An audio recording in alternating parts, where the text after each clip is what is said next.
8 7 6 تا 3 2 1 تا فصل با 8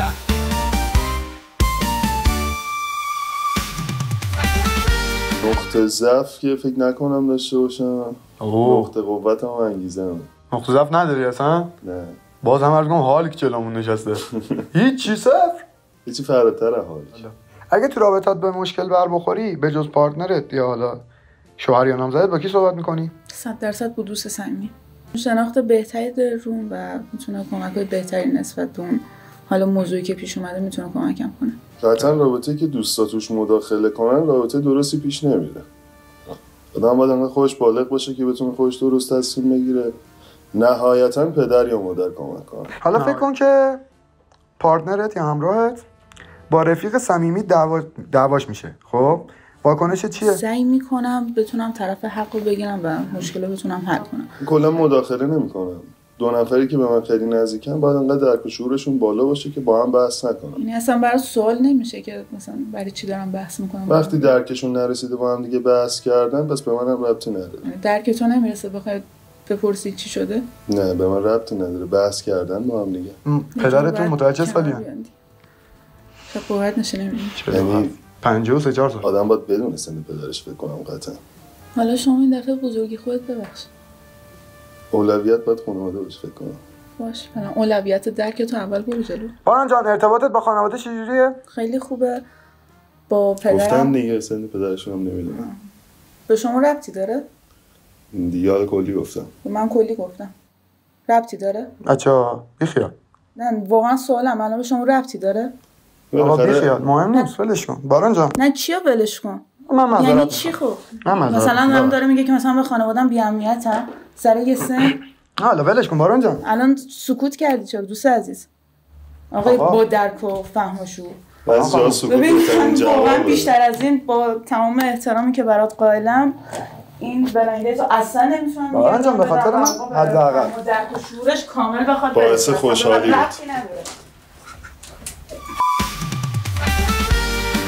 شغل طرف مقابل مهمه؟ بله 100%. تا چه حد مهمه؟ جوری که بتونه پس هزینه‌های رابطه بر بیاد. همینطور هزینه‌های من. هزینه‌های شما؟ بله. خب چقدر مد نظرتونه مثلا چقدر هزینه ماهانتونه که آقا باید در نظر داشته باشه؟ عدد نمیتونم بگم ولی خب جوری باشه که اگر زمانی مثلا بیرون بودی من لباس دیدم خواستم چون باید پسش بر بیاد. آها. ماشین طرف مقابل مهمه؟ خیلی. ماشین چرا؟ خیلی برام مهمه. خیلی ارزش داره ماشین. بله. چی باید باشه؟ ماشین مورد علاقه خودم سوناته. آها. یعنی زیر سوناته باشه؟ نه. اصلا راه نداره ها. خب اگه پراید داشته باشه و خودش خریده باشه چی؟ نه متاسفانه. نه متاسفانه. ولی سوناته باباش باشه. مشکلی ندارم. آها اوکی. خب شاید بابا بخواد بره سفر ماشینو بخواد. اسنپ داداش. قطعا همچین مغازه‌ای رو داشتن 100% باید توانایی اینم داشته باشن که مدل ماشینشون رو بالاتر ببرن.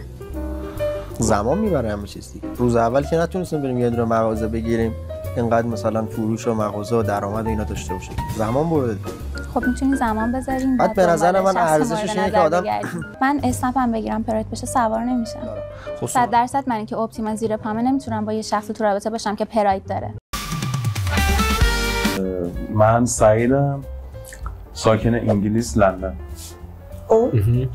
یه طورایی نشون دهنده تقریبا حالا دروغ نباشه. ببین آقا وقتی توی ماشین مدل پایین میشینی تا یه ماشین مدل بالا رو شخصیت تو خیلی تاثیر میذاره.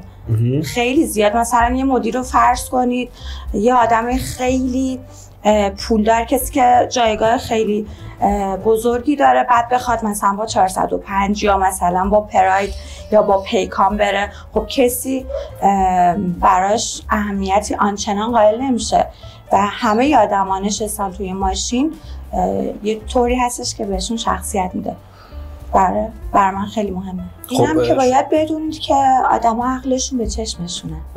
من وقتی که از یه ماشین مدل پایین پیاده میشم 100% مورد قضاوت دیدگاه آدمو قرار میگیرم و دوست ندارم. یه ظاهر حالا چون الان داریم با خانم صحبت میکنیم، یه ظاهر خانومانه جذابه باشه در این حد، به شرطی که شما هم خودتون خدای جذابیت باشید. در موردش صحبت میکنم. من اگه خیلی پول داشته باشم وظیفه اون مرده که برام رفتار مردونه نشون بده و اصلا اجازه نده من دست تو جیبم کنم. تو ایران چیکار میکنی؟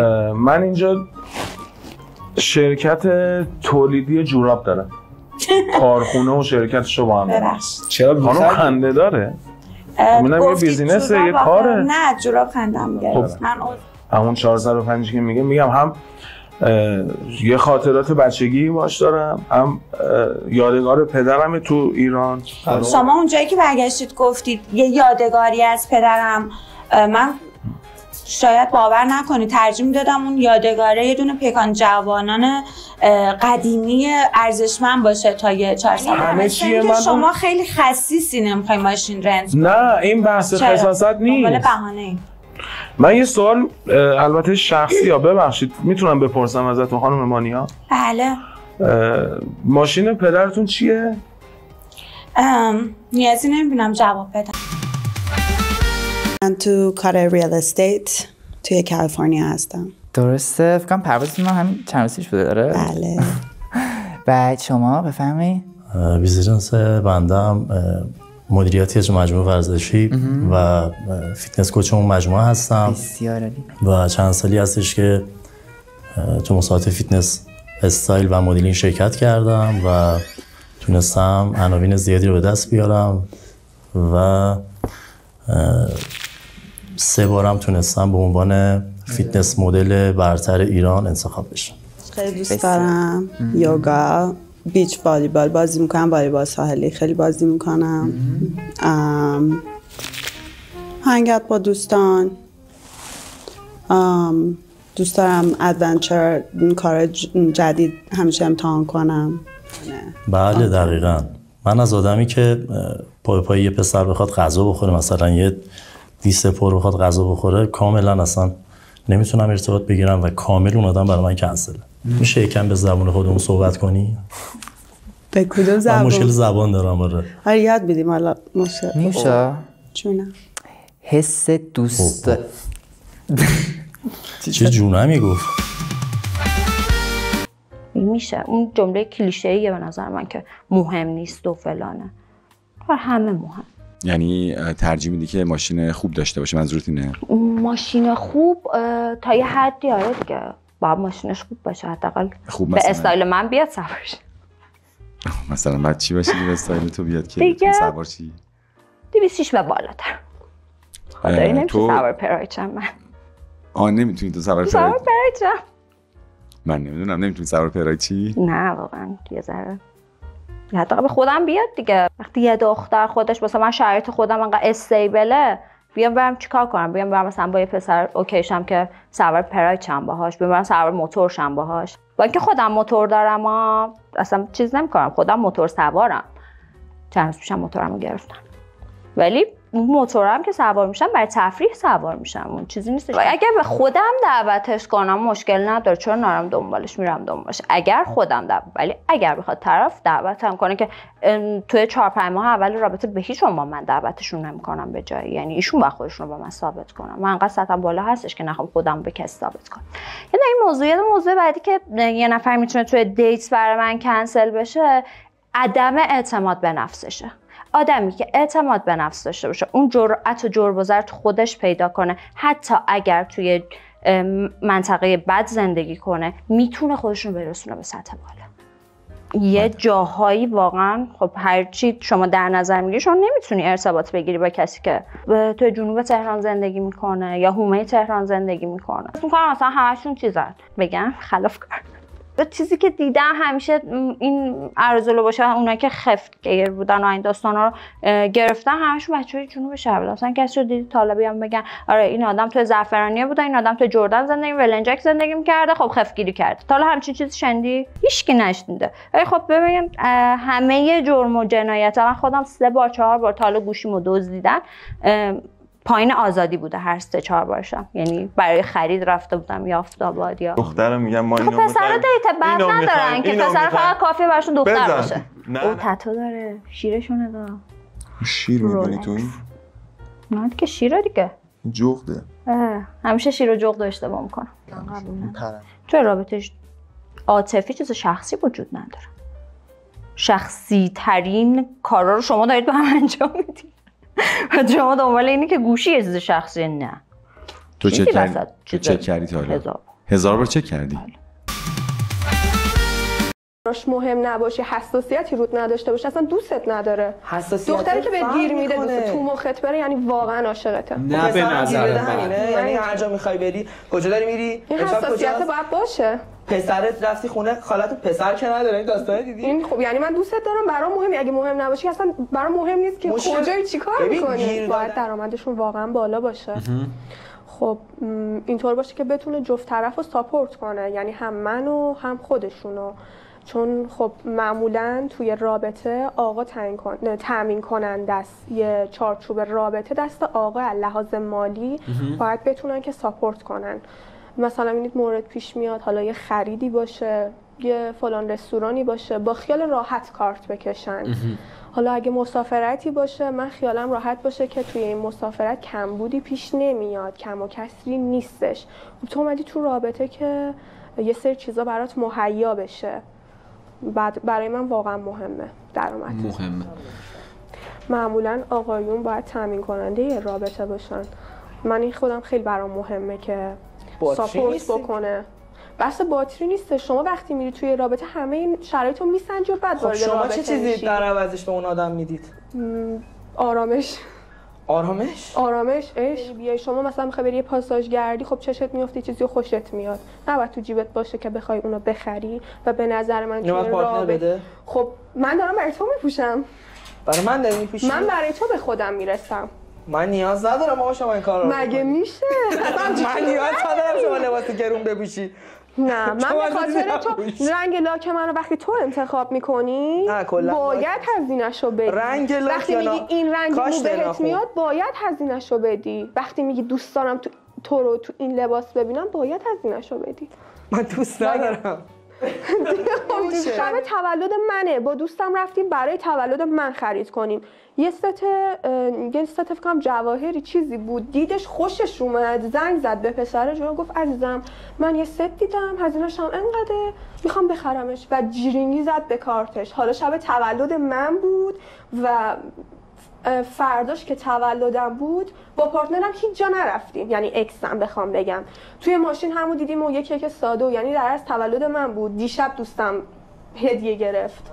بابات زنگ بزنی برات نمیریزه؟ چرا میریزه؟ زنگ بزن بابات. خب پس تو اینجا چی کار میکنی؟ من شوهرت نیستم، من پارتنرتم. وقتی توی شوهرت شدم باشه. این ازش ببخشید این کلمه بدیه. خب ولی میشه تیغ زدن دخترها پسر. اصلا تیغ زدن نیست. تو وقتی میای توی رابطه همونطور که اولش هم اشاره کردم تأمین کننده یک رابطه. تأمین کننده شما با اینکه شما توقع داری من از شما توقع دارم تا بوده همین بوده. حتی برای پدر مادرامون هم همینه. الان مادر حالا جسارت نباشه مادر خودمو مثال میزنم. اون آرامش زمانی مهیا میکنه برای یک خانواده و همسرش که زیر دستش پر باشه. به نظر من مردی که عاشق یک زن باشه شده 3 شیفت براش کار کنه. من الان پدر خودم همچین شخصیتی داره، شاید به خاطر همین انقدر پرتوقع شدم. یعنی هر چقدر که کار میکنه کارت مستقیم دست مادر منه. میگه اصلا میخوای آتیش بزن این کارتو، هر چی بچه‌ها یا خودت خواستی همون لحظه مهیا میکنی و اصلا خودش چی بپوشه چی نپوشه. خب تو اطرافیان هم همچین چیزی بوده. الان من دوستان خصلت پدر ایرانیه. خب این خصلت حداقل بالای 207 باشه. حداقل بالای 207. از پرشیا و سمند اینا هم که نمیتونم ارتباط بگیرم، مثلا L90 حداقل 207 یعنی یا بالاتر از 207 باشه. حداقل 207 باشه اوکیه. آره 207 باشه اوکیه. 207 اوکی ولی به بالا. مثلا 200 بدم میاد. مادام با کسیه که همه چیش خوبه فلانه چرا نباید بذاره کسی ببینه؟ حالا میبینن دیگه. من چون خوشگلم خب همش دعوا میشه سرتون. آره زیاد دعوا میشه. ماشینش باید جوری باشه که حداقل جلو دوستان میخوام برم ماشینش خوب باشه. کف کار چیه استاد میگم؟ کف کار دیگه ما که دارم باش در میام جلو دوستام جلو مردم هر کسی. جسارتا ماشین خودتون چیه؟ من ماشین ندارم. دوستم که مثلا تو اجتماع که باش در میام دیگه ماشینش جوری باشه که مثلا بتونم باش برم. یه مثلا مردم و اینا ماشین در به داغون نباشه که با انگشت نشونم بدم. این چی میگم مثلا تو راه گیر کنم با آره گذشتش برام مهمه که کسی رو دوست نداشته باشه. اولین دوست داشتنش اولین عشقش رو با من تجربه کنه. خب شما با پسر 17 ساله پیدا کنید. خب همین دیگه من همیشه همینطورم با سنای پایین‌تر از خودم. یعنی تازه به بلوغ میرسن شما آشنا میشین؟ نه به بلوغ که نه دیگه مثلا 19 20 21 22. آها جوجه بازید شما؟ بله جمال باز. جان اون واسه موضوع دیگه است جمال باز. خب دیگه تو زنا هم هستش. چه فرقی داره جمال دیگه چه پسر بشه چه دختر بشه جنسیتیش نکن آقای محترم. جمال چیه دیگه؟ جمال یعنی خوشگل باز. ایشون جوج باز خوشگلن. آره دیگه. خودتو تو 3 پارامتر توصیف کن. خوشگل. مطمئن بودم اینو میگه به بلا. جذاب. مهربون. کیوت. جفت همش به قیافه. همه چیم خوبه. همه چیم. بد ندارم. که تحصیلات طرف مقابل برای شما مهمه. آره برام مهمه تا جایی که بتونه بنویسه بخونه و اینکه شما چند نفر کشتی تا الان؟ من مساوی نداشتم همه رو زدم. همه رو زدی؟ آها یادم نبود شما چون خوشگلی کشته زیاد دادی. آفرین مخمون زد. یه بار مدرسه میرفتم اون موقع یه سوزن‌تگرگ من گاشتم روی صندلی معلممون. بعد معلممون توپل بود وزنش. بعد مثلا توقع داشتیم خب این کارو اکثرا بچهای مدرسه همه کرده بودن. ما توقع داشتیم این سوزنه مثلا خب چیز بشه دیگه. من نرفت خیلی حالا بچه نرفت. خیلی من مثلا معلممون نشست کنم 1 ساعت نشست اونجا ولی خب آخم دقیق قضیه قرار بود که شرم‌آور بشه ولی نشد. خیلی ناراحتم که خیلی ضد حال بود. بچه پایین باخت نمیده. مثلا میبینی یهو آدم میخواد بره یه مسافرت بعد مثلا خب من حسرت همه چی باید تو دلم بمونه. بعد مثلا دوستام همش نمیدونم دم دقیقه استوری از گل و کادو و فلان میذارن. من چی استوری بذارم؟ منم با حرف ایشون موافقم چون که دختری که ببخشید مثلا به قولی خونه باباش نون کامل ندیده غلط میکنه از پارتنرش همچین توقعی داشته باشه. ولی من بابام چون که تک بچه‌م هم خوب واسم خرج کرده هم خوب بزرگم کرده. قرار نیست مثلا از لاپر قو در بیام برم تو چاه. ببین به نظر من این که با این لازمه رابطه است کادو و گل و اینا یه بخشی از رابطه است ولی بستگی داره شما کادو و گل رو تو چی ببینید؟ تو روز 30,000 تومانی ببینید یا تو دسته گل 5-6 میلیونی؟ من تو دسته گل 5-6 میلیونی میبینم که دارم. یعنی حالا هر دت یه دسته گل 5-6 میلیونی میخوای؟ آره وقتی طرفو مثلا هفته یه بار میبینم بایدم یه دسته گل خوب بیاره یه کادو بیاره که من اصلا بگم آقا این رابطه ارزش ادامه دادن داره. اگه قرارش رابطه رو ببندی به درخت که نشد رابطه. آخه گربه رو دیگه بعد دم هجله کشی و مثلا دیت دوم برنره منو ببره تو چی پاکیتش بشونه منو به من یه قهوه بده. به نظرم دختر باید چش رنگی باشه. زیاد قد کوتاه نمیپسندم. چه خوش اشتها. خب و اینکه تایپ شخصیتیش هم بگم میتونی بگی آره تایپ زیاد از دختره جیغ جیغو خوشم نمیاد. منم از پسره که انقدر حوالا خوشم نمیاد. امیر کسی کاری نکرد. خیلی حواله مشخص اینو بندازیدش بیرون من خوشم نمیاد. امیر چی گوش میکنی؟ چی بندازی؟ این میدونید چجوری میخواد بعد اینکه مثلا برنامه یه جا آپلود شد این میخواد یه جوری مثلا برنامه آپلود شد همه مثلا هیتا رو بیان واسه من بنویسن. آره دقیقاً. حالا مثلا چی بهت میرسه؟ حول بازی چیه؟ که مثلا میخوای دخترها بعداً بیان دایرکتت بگن وای چقدر تو خفنی، برو زیر اون پستم یه کامنت بذار بنویس اونی که من اونجا بود من بودم. والا لنگ دختر. شما اصلا رفیق صمیمی داری؟ رفیق صمیمی قطعا دارم. چند تا؟ 2-3 تایی. دروغ میگه، هیچکی با این رفیق نمیشه. این همه صدا از این در میاد. عجب خیلی زشته کنسله.